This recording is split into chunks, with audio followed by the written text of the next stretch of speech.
अब हुकूमत की एक जिम्मेदारी है और वो जिम्मेदारी ये है कि जैसे आपने कहा कि चीनी के खिलाफ हमें कार्रवाई करनी थी, अच्छा किया, रिपोर्ट बनानी थी, अच्छा किया, मगर हुकूमत इस तरीके से कार्रवाई करती है कि आवाम को फ़ायदा हो। आपने रिपोर्ट बनाई और उसके बाद खूब प्रेस कॉन्फ्रेंस की, 85 रुपये की चीनी हो गई, उल्टा कीमत में इजाफा हो गया।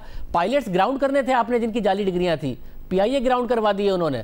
तो कोई एक एसओपी होता है कि पायलट आइडेंटिफाई करते, सही तरीके से इन्वेस्टिगेशन करते। 2 प्रेस कॉन्फ्रेंस कर दी थी, 2 तकारीर कर दी थी। मैंने पीआईए के तर्जुमान को बुलाया, उन्होंने कहा मेरी लिस्ट अभी भी नहीं मिली है कि कौन से पायलट्स हैं।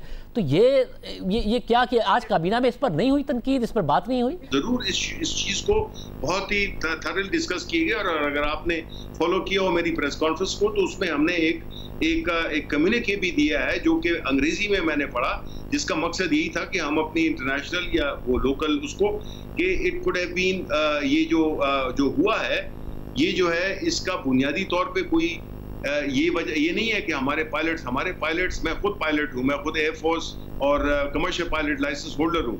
हमारे मुल्क के तो सबसे बेहतरीन पायलट होते थे, हमारे मुल्क के बेहतरीन पायलट हैं, लेकिन ये जो प्रॉब्लम हुआ है वो सिविल एविएशन अथॉरिटी की जानिब से, जो कि लाइसेंसिंग अथॉरिटी है, ये उन्होंने किया है। उनकी वो मैकेनिज्म्स हैं वो इन प्लेस सही नहीं थे। हमने ऑडिट करवाया है, अब उनको करेक्ट कराएंगे, उनमें से लोगों को बरतरफ किया है। लेकिन ये एक ऐसा इशू था जो कि इसको हम इतना छुपा नहीं सकते थे, इसको हम बिल्कुल सीक्रेटली भी नहीं कर सकते थे, बिकॉज हम तो खुद कह रहे हैं कि जी हमने तो खुद एहतसाबी की है। जाहिर है अगर किसी की जाली डिग्री है उसके खिलाफ तहकीकात भी होनी चाहिए, रिपोर्ट भी बननी चाहिए, ज़बरदस्त अंदाज में आगे बढ़ना चाहिए। मगर फिर प्रॉब्लम ये हो गया कि मिनिस्टर साहब जो थे एविएशन के, वो हेडलाइन बनाने में पहले लग गए। पहले उन्होंने जाली पायलट कह दिया, फिर उन्होंने मशकूक पायलट कहा, दुनिया भर में हेडलाइंस लग गई।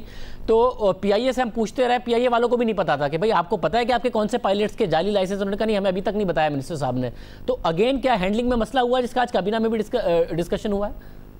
देखिए, इसमें कोई शक नहीं है कि अगर आज हम ये दोबारा ये चीज़ कर रहे होते या सरवर खान साहब भी ये दोबारा ये चीज़ कर रहे होते, I am sure he would have done it differently.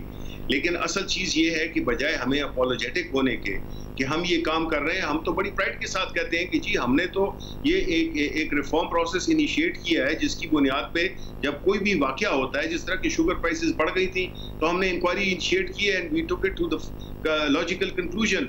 इसी तरह अगर ये भी है कि अगर कोई हादसा होता है तो हम देखें कि कहीं हमारे उसमें तो कोई प्रॉब्लम नहीं है, तो हमने एक थरी फोरेंसिक किस्म का ऑडिट करवाया, किसी की दबाव पे नहीं, या किसी ने हमें कहा नहीं, मजबूर नहीं किया, हमने खुद ही किया। ये हमारी गवर्नमेंट ने, इमरान खान साहब ने खुद ही कहा कि इसकी हमें फौरन अर्जेंट इन्वेस्टिगेशन करनी चाहिए। तो हम तो किसी के कोई चोरी करते हुए पकड़े तो नहीं गए, हमने तो अपना एहतसाब खुद किया है कि इदारों को अगर बेहतर बनाना है तो आपने उस हर जो चीज़ है जो कि ठीक नहीं है उसको हमने सामने लाना है, and only then we will do it. तो हम तो बिल्कुल अपोलोजेटिक नहीं है इस मामले में।